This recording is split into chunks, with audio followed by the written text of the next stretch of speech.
Hi everyone, and welcome to my guide for the Season 29 Tarasha GR90 Blaster setup. I've been playing this lately, and it is an absolute breeze. It's a super fast build that you can use to just rush through GR90s, gear up your wizard in sometimes runs lasting less than a minute, and obviously complete the Visions of Enmity, the new season mechanic, with ease.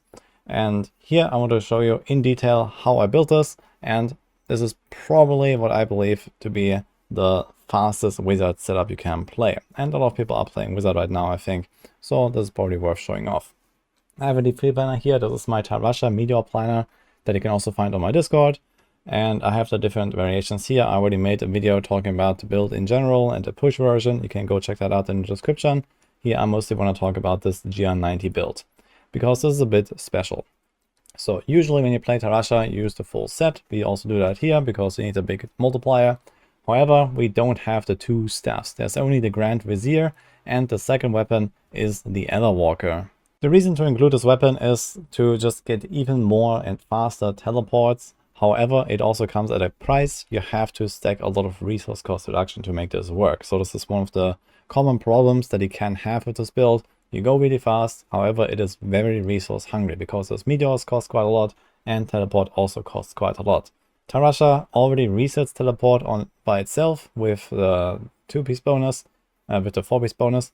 However, it's not really fast enough if we want to do those 1-minute runs. So we have the Walker instead. And also in those runs, it's intended that you basically one-shot everything. So Smoldering Core doesn't make much sense anyway, because you have to stack up the damage modifier. But what this means is that we can wear a Tarasha offhand that gives us arcane power on crit, which is very useful.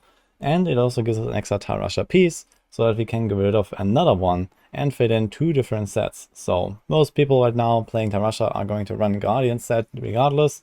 However, we can also combine this with the Orgel set on top of that by using the Tarasha Amulet. And not only that, but this build actually doesn't run Karini, so you can just not worry about the Karini dropping all the time. I have the Unity here and Energy Armor, Force Armor. This combination gives a little bit less toughness than a Karini of 80% damage reduction does. However, it is extremely consistent. You don't have to worry about the buff dropping. And we also don't lose anything like the lightning element from Storm Armor, because this build already runs Lightning Meteor. So we have that stack anyway. And in addition to this build doesn't even have a convention of elements to worry about. Instead, we just cube a Squirt's Necklace. We have Unity, Rogue equipped. And like this, you have the Tarasha Amulet and the double Amulet combo here. So you should not really lose the Squirt's Necklace buff. It's always up because you have a lot of shields, and when you blast with those GR90s, you're not really in danger very much. And there is the Galvanizing Ward, the Dominance passive, and like this, you're basically always protected and your Squirts never drops. At least I don't have any issues with this, and compared to running a typical Halo of Karini setup that just sometimes drops and then you get like a random one-shot or so, this is super smooth and just works all the time. However, unfortunately not really viable for a solo push version to use this defensive setup with Unity and Force Armor because of the lightning element that you need. Other than this, we just stack up a few extra skills. I have a random fire skill here, Magic Missile. We have the Wormhole Teleport, so we get 2 teleports for the price of 1. We have the Arcane Familiar that gives us more resource generation and the Arcane stack. And we have a random cold skill here, Frost Nova, that you can just cast once at the start of the run to get the cold meteor and the cold stack. And like this, I have your 4 elements for Tarasha. As I mentioned, it's a pretty resource hungry build, so you want to try to stack resource cost reduction wherever you can, especially Topaz in the helm, resource on the shoulders, but even on other pieces. You can get a bit of resource cost reduction on your glove, you can maybe get the arcane power on crit on the offhand. And in Season 29, it's a bit easier as well, because you can put a lot of resource cost reduction in your paragons if you need to. And this way, you should not really run into too much trouble.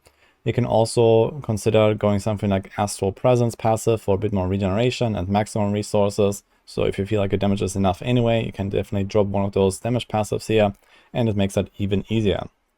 And that's also pretty much the setup already.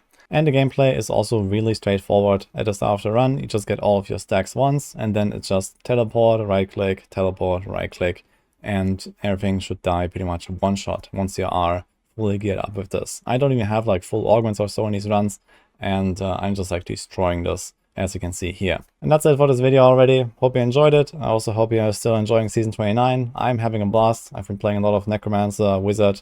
Now I'm making a Demon Hunter, so let's see how that goes. and I'm gonna keep you guys updated with more guides and clips from the season. See you guys next time.